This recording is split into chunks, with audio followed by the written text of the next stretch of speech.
Welcome to Tarjim Room Podcast. Oke, assalamualaikum warahmatullahi wabarakatuh. Hai teman-teman, terima kasih buat teman-teman yang masih setia ya nonton di Ruang Tarjim. Kali ini gua kedatangan seorang hafiz, masya Allah. Gimana kabar antum? Baik, sehat. Kan dulu dong. Ini ke teman-teman, mungkin banyak teman-teman yang belum tahu nih. Siapa namanya? Oke, izin ya, perkenalkan diri, nama gua biar santai aja ya, nama kan Well, santai kita podcast santai. nama gua Buzar Al-Ghifari, bisa dipanggil Buzar sih. Oh, Gua semester 4 bang, jurusan? Tarjam. Oh, jurusan tarjamah juga ya. Ini ruang tarjim, anak tarjamah semua soalnya. Gini Bang Abuzar, banyak nih. Mungkin kita bakal di sini bakal ngebahas tentang apa ya?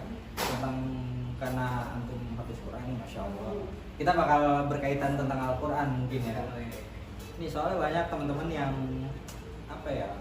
Mungkin mereka itu bisa baca Al-Quran tapi belum tentu paham tentang makna ataupun secara apa ya, ngomong aja baca mah kadang belepotan apa gimana kan. Gimana menurut lo nih? Oke, gua izin menjelaskan ya. Ya, silakan. Jadi memang seperti ini, teman-teman yang memang nantinya minat belajar Al-Quran ya, khususnya kita memang ada dua metode Bang. Jadi yang pertama itu ada namanya riwayah. Jadi memang dulu Nabi Muhammad SAW itu mengajarkan kepada para sahabat itu dengan cara riwayah, atau simpelnya itu para sahabat bertalaki langsung kepada Rasulullah SAW kayak gitu kan. Nah memang dari dulu metodenya seperti itu, sahabat membaca kepada Rasul, kemudian nanti tabi'in membaca kepada sahabat. Kemudian yang metode kedua itu ada namanya diroyah. Diroyah. Pembelajaran yang kedua ini metodenya diroyah atau belajar secara teori kayak gitu. Nah dulu di zaman Rasulullah itu memang nggak ada teori kayak gitu. Kalau gue sempat baca literatur ilmu qiraat ya, ulumul Quran itu memang bahwa pertama kali adanya metode diroyah gitu. Yang pertama kali mengadakan ilmu tajwid secara teori itu adalah nama ulamanya kalau nggak salah Abu Muzahim Al-Khawqani. Nah tujuannya itu memang Abu Muzahim Al-Khawqani. Nah teman-teman catat tuh ya, jangan lupa tuh catat. Oke, nah jadi Abu Muzahim Al-Khawqani Penting itu soalnya. pertama kali beliau menulis ilmu tajwid dan tujuannya apa? Untuk mempermudah seperti itu. Oh, mempermudah untuk orang-orang yang Awam, ajam juga yang di luar Arab untuk belajar Al-Quran kan seperti itu. Nah ini mungkin kayak gitu bang. Oh ya nih, sebelum tadi gua agak sedikit dengar tadi masalah kiroah. Sebenarnya kiroah itu kan banyak nih. Yang gua tahu ya, yang gua tahu kayaknya ada berapa sih? 10 ya? Oke, iya 10. Oh, ada 10 kiroah ya. Tapi kalau di Indonesia kita pakai apa sih kiroahnya tuh? Jadi gini bang, memang kalau bicara tentang ilmu qiraat itu, pertama gue ingin menyebutkan syaratnya dulu, sebagaimana yang disebutkan oleh Imam Ibnul Jazari itu dalam kitabnya, bahwa fakul bawa wajah nahwin, segala sesuatu teks Arab itu yang memang dia cocok dengan ilmu nahwu, secara rumus nahwunya nggak ada salah.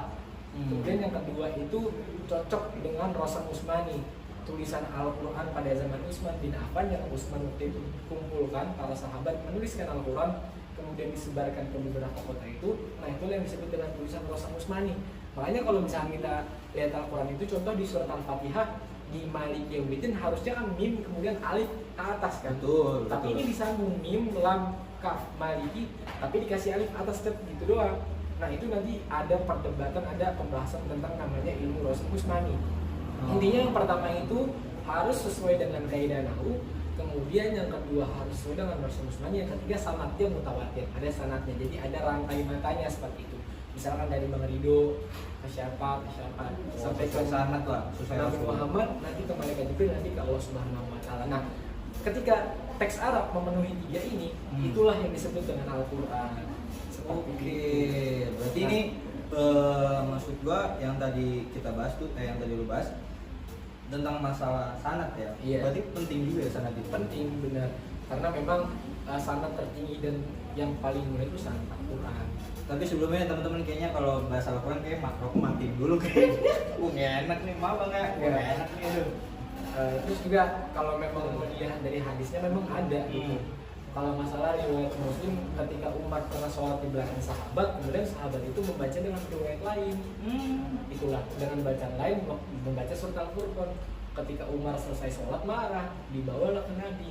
Kayak gitu katanya, kamu itu jangan menghina Al-Quran. Kayak gitu. Ketika dibawa ke Nabi, ya Umar ikro baca. Sahabat ini suruh baca ikro. Kata Rasulullah, kagak unzil Al-Quran. Jadi memang Al-Quran itu diturunkan dengan yang sudah kita terima sekarang gitu. Yang paling tadi syaratnya 3. Yang pertama harus sudah ada ilmu nahu dengan Rasul Musmadi, kemudian yang ketiga sanadnya mutawatir. Jadi seperti itu. Jadi memang qiraah sabah ini memang ada dan itu memang dibaca gitu oleh Rasulullah SAW pada zamannya, dan itu memang langsung dari mereka Jibril alaihissalam seperti itu. Masya Allah. Berarti yang gue tahu ya tentang qiraah ini, mereka itu apa ya biasanya? Apa maksudnya? Kan soalnya lajah kita beda-beda nih. Iya benar. Ya kan, lajah setiap. Kalau di Indonesia makanya Hafiz An-Nasim, Bang. Oh, kalau Indonesia apa? Hafiz An-Nasim. Masya Allah. Jadi setiap imam itu punya 2 murid, misalkan ada 10 imam yang mutawatir, kita pakainya Imam Nasim. Kemudian kita punya riwayat namanya Hafiz, sebelahnya ada Syu'bah. Kalau kita pakainya Hafiz. Nah Bang, kalau gue pernah baca dan gue pernah dengar gitu dari guru-guru gue, kenapa sih di Indonesia itu kenapa makanya riwayat Hafiz An-Nasim gitu ya? Kenapa nggak pakai riwayat yang lain gitu? Contohnya kalau misalkan riwayat Waras membaca solo lamnya tebal, takin. Kalau kita kan sholah, kenapa sih kayak gitu? Gini, jadi memang ketika Turki Utsmani, zaman Turki Utsmani memimpin seperti itu, memang mereka itu menerapkan dalam kepemimpinan mereka itu mazhabnya mazhab Imam Hanafi, kayak gitu. Nah, mereka menggunakan mazhab Imam Hanafi. Nah, kebetulan si Imam Asim adalah gurunya Imam Abu Hanifah. Nah, karena dari Asim inilah makanya kita membaca sampai sekarang riwayatnya Imam Asim seperti itu. Jadi memang dari Turki kemudian ke Arab Saudi nyampe ke Indonesia itu oleh karena itu kita baca pakai riwayat Imam Hafiz, dan itu sebabnya kenapa di Indonesia itu makanya riwayat Imam Hafiz teman-teman semua. Tapi kalau misalnya teman-teman pergi ke daerah-daerah Maroko, Aljazair, itu Maghrib itu mereka tuh masih membaca dengan riwayat Waras, kayak beda dengan kita. Bacanya gini, itu namanya Indah, itu nanti. Wah, kayak kalau membahas tentang masalah qiraah ini dalam juga ya. Dalam sangat-sangat dalam sekali. Mana ya? Gue juga beberapa kali gitu belajar lah. Kayak ada bacaan tulisannya itu bacanya la ta'manna gitu. Tapi dibacanya la mana ya? Lu pernah dengar nggak? Pernah dengar nggak? Oke, ya. Gimana tuh? Gua pernah dengar itu nanti masuknya hukumnya ada namanya ismam sama raum. Kalau di riwayat kita, riwayat Imam Hafiz dan Imam Asim. Mungkin gini ya, bagi kita diskusi tajwid ini memang ini karena Al-Quran itu kan ketika diturunkan makruhun kami kan dibaca dengan hukumnya kan. Karena baca Al-Quran itu ibadah, jadi jangan sampai ketika kita baca Al-Quran salah. Karena kalau kita merubah huruf ataupun kadang kita kurang sifatnya, kadang kita bisa merubah makna gitu kan. Bahaya juga kan. Bahaya, makanya kita harus belajar tajwid gitu kan, penting juga seperti itu. Jadi selama ini kita mungkin membahas soal keislaman, soal hadis, padahal kita mungkin ada 1-2 yang kita baca Al-Quran kita masih luput gitu, masih terjadi dalam kesalahan. Nah, kalau baik lagi Bang Edo, kalau tadi la ta'manna itu ada 2 cara bacanya. Itu di surat Yusuf ya. Betul, surat Yusuf. Surat Yusuf itu di halaman gini Bang, ada bawah juga karena gue pernah hafal. Jadi ketika di ayat itu kita bisa baca dengan 2 cara. Jadi yang pertama itu kita membaca dengan raum. Raum itu hukumnya seperti wasol, dan raum itu artinya membaca sepertiga harokat. La ta'manna kan artinya seperti itu. Harusnya itu kalau misalkan kita mau bedah itu nanti aslinya la ta'manna. Tapi ketika manuna dinunya teman-teman semua itu kita membacanya dengan sepertiga doma. Betul. La ta'manna.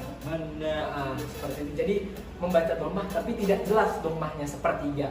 La yasma'ul qaribu wa la yasma'ul ba'id. Maka orang-orang yang dekat kita itu mendengar kalau kita mengucapkan domahnya, harokat domahnya.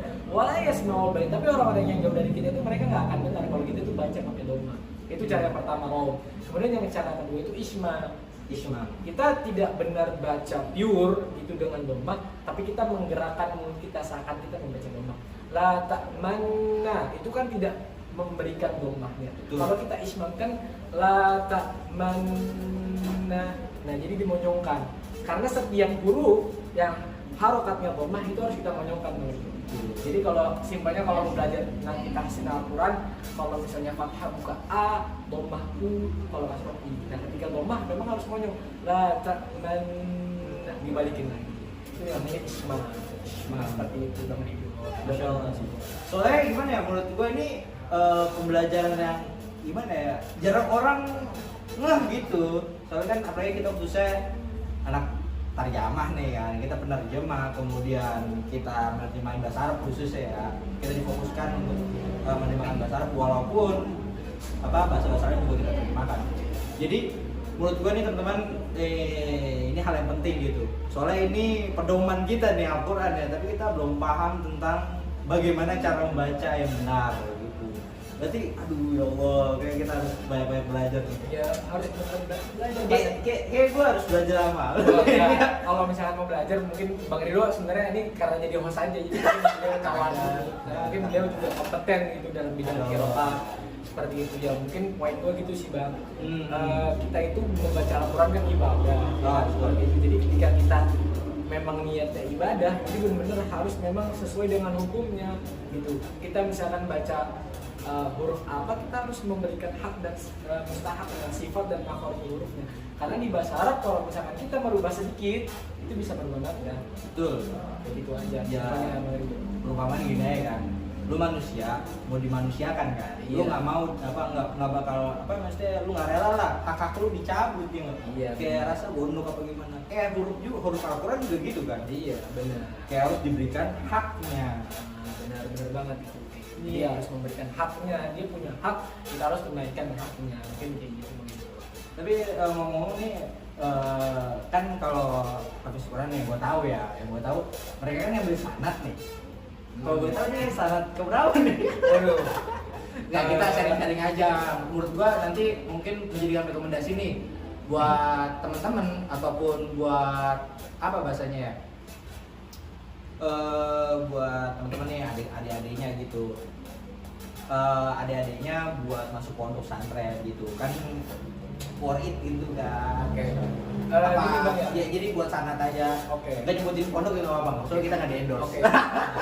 Gue sharing aja ya bang ya. Iya, Jadi iya. gue itu hafal Al-Quran 30 juz waktu gue umur 17 tahun. Sekarang gue naik 21, jadi 4 tahun yang lalu. Tua ya, udah tua. Kira Nah, masih muda aja. Gue ngapal Al-Quran itu sekitar 6 bulan. Kayak gitu. Gue sehari mungkin ngapal minimal banget 3 halaman. Tapi gue pernah di puncak-puncak yang gue senang itu, gue pernah ngapal 1 hari 2 juz setengah. Surat Al-Baqarah itu satu surat gue kelarin dalam 1 hari. Kayak gitu. Mungkin juga kalau Al-Baqarah itu sering kita dengar kali ya. Nah, kemudian nanti kalau di pondok gue biasanya begini, kalau orang yang mau ambil sanad itu mereka yang pertama harus hafal 30 juz dong tentunya. Karena kan lu mau ngambil sanad Al-Quran tapi lu nggak hafal 30 juz, gimana caranya? Ya, Kayak gitu, jelas kan kayak gitu. Dan lu harus lancar banget bang, jadi lu harus bisa baca sekali duduk dalam 1 hari. Kayak gitu, gue pernah baca 30 juz waktu itu lancar banget hafalan gue, dari habis zuhur gue jam 9 malam kelar itu 30 juz. Nah ketika guru gue sudah yakin kalau misalnya memang hafalan gue itu kuat, kemudian gue diberikan tadi materi-materi seputar tajwid dan makhorij huruf gitu. Ketika tadi yang gue bilang secara riwayah dan riwayah udah kena nih dua-duanya nih, secara bacaan gue bagus, secara teori gue bagus kayak gitu. Nah gue baru mulai diperintahkan oleh guru gue gitu, misalkan atau syekh atau ustadz, gue tadrid dulu latihan gitu. Gue baca pakai tahqiq pelan-pelan, semua makhorij huruf sifatnya harus benar, kemudian dari waqaf, ibtidahnya bacaan mulai, kemudian berhentinya di mana itu harus benar-benar pas. Contoh misalkan di surat Ali Imran itu ada ayat gini bang, laqad sami'allahu qawlan alladziina qalu innallaha faqir. Kan teman-teman tahu nih kalau yang anak tarjamah mungkin atau anak sastra Arab, innallaha faqir kan. Nah kalau misalkan teman-teman nanti belajar Al-Quran itu mendalam, adabnya itu nanti adabnya itu ketika baca di situ innallaha faqir, suaranya harus direndahkan. Kenapa? Karena kan Allah mendengar orang-orang yang mengatakan bahwa Allah itu fakir. Nah ketika mereka mengatakan innallaha faqir, nah itu kita turunkan suaranya. Nah, adab ya? Ada adabnya membaca Al-Quran itu. Jadi nada dari intonasinya juga itu diatur. Ketika misalkan ayat yang menceritakan tentang neraka kita tinggikan gitu. Jadi ketika surga mungkin kita agak pelankan seperti itu. Jadi begitu. Jadi memang tadi harus hafalan kuat secara tajwid matang baru tajwid. Biasanya 5 juz Bang Rido. 5 juz. Udah kelar sampai Nisa ngulang lagi tuh dari Al-Baqarah. Oh iya, Jadi latihan dulu, kan 1 ke 5 terus ulang lagi dari 1 ke 10, ulang lagi dari 1 sampai 15 gitu terus ya. Itu aja terus kalau udah 30 juz baru diberikan sanad Al-Quran. Jadi mungkin gini, banyak fenomena, mungkin banyak syekh atau ustadz yang mereka ngasih sanad tapi mungkin agak lebih mudah gitu. Ya paling kalau kayak gitu gimana teman-teman nantinya kalau mau ngambil sanad, ya teman-teman harus nyari benar-benar guru yang kompeten dan memang nggak ngasal ketika ngasih. Benar kayak gitu Bang Rido. Soalnya gini ya, ini gua agak singgung ya. Soalnya tadi lu masalah setoran nih. Setoran kan kalau kita make apa ya? Tilawah kan ada apa? Ada hadar, kemudian ada tadwir, ada tahqiq. Nah, itu tuh biasanya kalau misalkan kita murojaah ataupun murojaah biasa ya, murojaah pakai hadar kayak iya, saya sudah istilah ya, cepat kayak gitu. Karena kalau baca tahqiq lama, kapan kelarnya kan? Benar. Jadi kayaknya bisa mantep banget pelajaran nih. Ya, kayak gitu. Tapi kayaknya next time kita bakal buat pembelajaran kayak. Oke, siap Bang Rido, mungkin kayak, kita bisa belajar bareng lah sama teman-teman ruang tarjim. Oh iya nih ruang tarjim nih, teman-teman gitu ya. Jadi menurut gua hal kayak gini nih nggak sembarangan gitu, kayak harus benar-benar kita tuh pelajari gitu. Soalnya ya banyak lah teman-teman kita gitu kan sudah tua lah, kayak lu udah lama kenal Islam tapi baca tentang Al-Qurannya belum benar gitu ya. Kita di sini bukan yang menggurui atau gimana, kita saling sharing, kita sama-sama belajar ya. Iya benar banget. Kalau lu sih enggak ya bener sih, soalnya gue lihat kan banyak baca-bacaan yang ya benar gitu, kayak ya gue belum benar sih, kayak mungkin metode mereka beda. Soalnya kan sekarang kan udah banyak banget tuh metode bumi, metode keroati, terus metode lagi ya banyak lah pokoknya. Ya, banyak banget emang.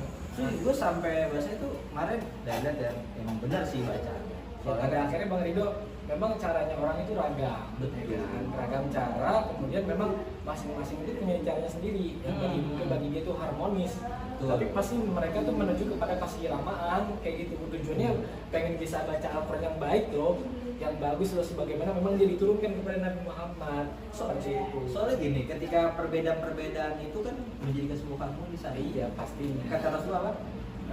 Yang mana tuh Bang Rido? Lupa gua. Teman-teman, ada yang tahu nggak? Aduh, lupa gua. Sebuah perbedaan itu menjadikan sebuah keharmonisan. Ikhtilafu ummati rahmah. Nah, ikhtilafu rahmah, nah itulah. Nah, itu Rasulullah yang ngomong tuh. Jadi ikhtilaf kita tuh bener kan hadis ya? Bener kan hadis ya? Aduh, gua nggak salah nih. Kayak ikhtilaf itu perbedaan itu menjadikan sebuah rahmah.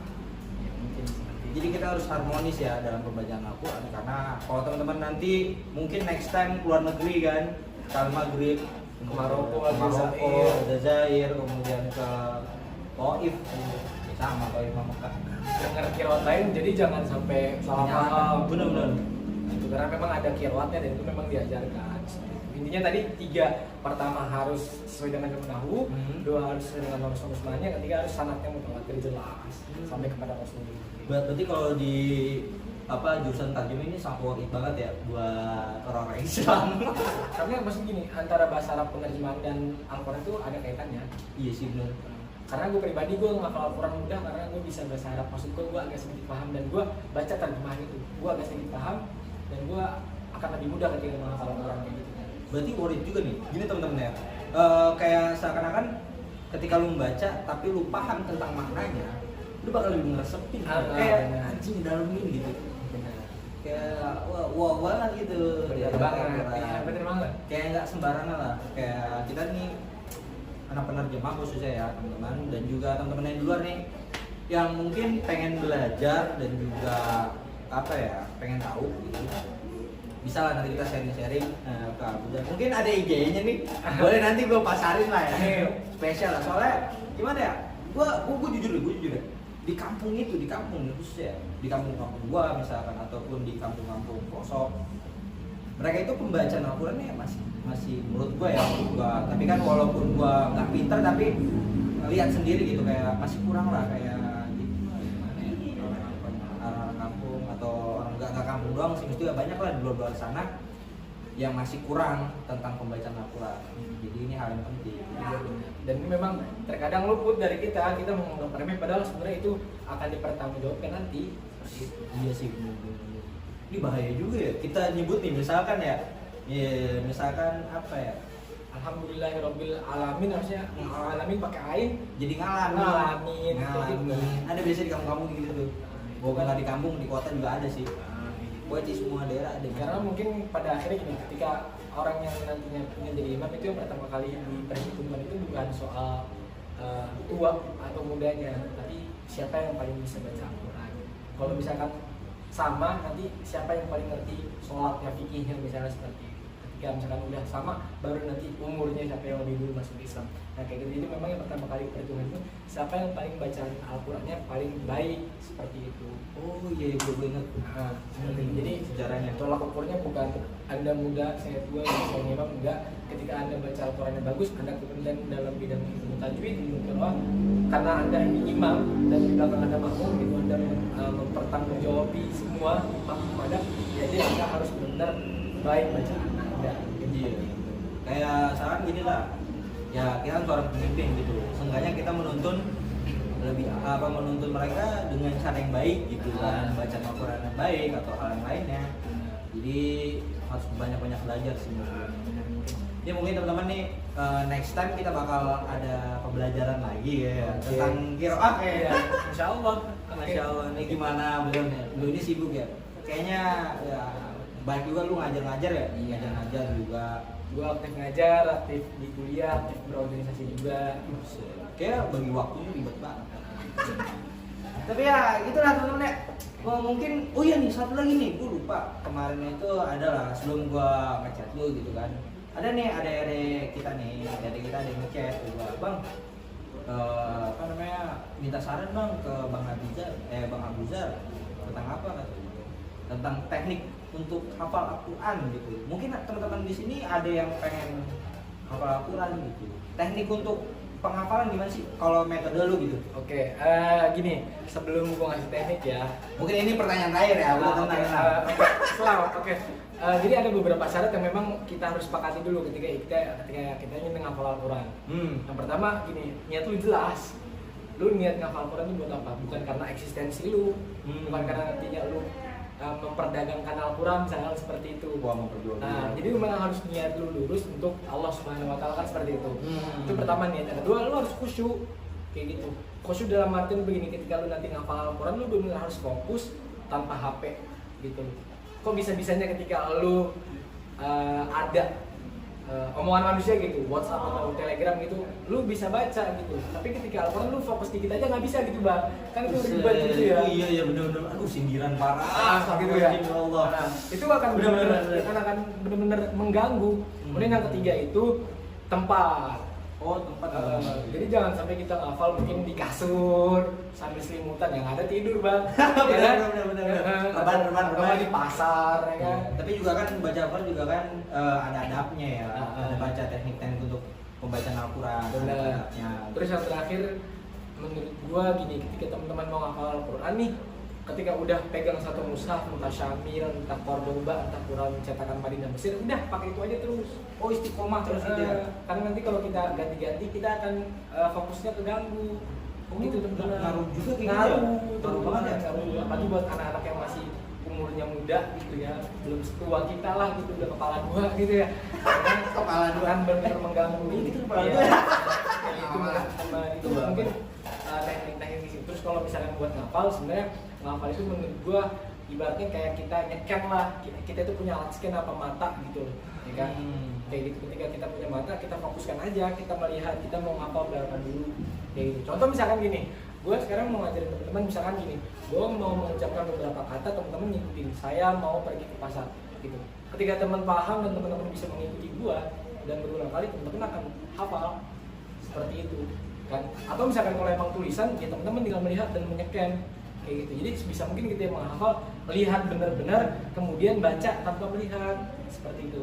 Itu harus benar-benar dilatih Bang Rido. Teknik-teknik gitu. Seperti itu. Jadi ketika kita sudah scan dengan mata kita nih yang lebih canggih lah dibandingkan kamera nih, harusnya kita masukin ke otak udah kita mulai meraba-raba dan kita harus benar-benar sering memulai, karena pada akhirnya hafalan itu adalah sesuatu yang kita ulang. Hafalan itu sesuatu yang kita ulang dan itu akan nempel. Tapi ya kalau udah Al-Quran harus terus murojaah sih ya. Harus terus mudah, minimal 10%. Kalau sekarang hafalan gue 30 juz, 10% 3 juz. Jadi gue minimal sehari ngapal murojaah 3 juz. Oh, ada perhitungannya juga. Ada perhitungannya. Tuh. Soalnya juga kalau teknik-teknik ngapal tuh kayak buka, tutup. Itu beda-beda ya. Ada yang teknik baca yang tadi teknik lu, ada juga yang ngebacain baca kemudian maknain pakai arti. Benar. Baru nanti ditutup apa. Teknik kita beda-beda lah. Mungkin teman-teman nanti kalau misalkan mau lebih tahu lagi gitu bisa nanti langsung tanya-tanya ke Bang Abu Zar nih, Bang Abu Zar Al-Ghifari ya, insyaallah. Dimana kita di sini sama-sama belajar, kita nggak ada yang menggurui, kita di sini cuma diskusi aja ya. Benar. Kita sharing-sharing dengan apa yang kita ucapkan. Ya kalau ada yang salah ya maaf ya. Iya, kan manusia. Kalau bukan manusia baru gitu. Oke Bang Abu Zar, mungkin ada closing statement nih buat teman-teman nih. Oke, dikit ya Bang, izin Bang ya? Iya silakan. Oke, kalau closing statement dari gue gini, buat teruntuk teman-teman yang ingin menghafal Al-Quran, yakinlah dan terus semangat kayak gitu, karena orang-orang yang menghafal Al-Quran adalah orang-orang yang diwariskan gitu oleh Allah Subhanahu Wa Taala. Allah itu berfirman, "Summa awrasna kita bina astafaina min ibadina." Kemudian kami wariskan kitab ini Al-Quran kepada hamba-hamba kami yang terpilih. Jadi ketika teman-teman punya keinginan untuk menghafal Al-Quran, konsisten membaca Al-Quran kayak gitu, teman-teman adalah pilihan Allah Subhanahu Wa Taala. Karena sebaik-baik kita adalah orang yang belajar dan mengajarkan Al-Quran. Mungkin seperti itu teman-teman.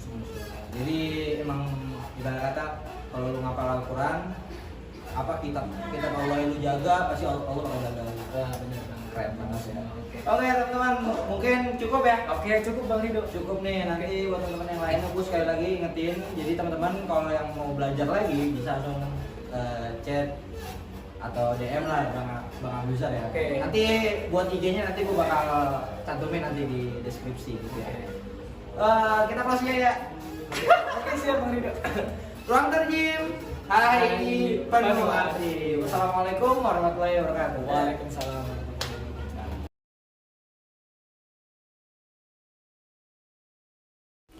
Welcome to Tarjim Room Podcast.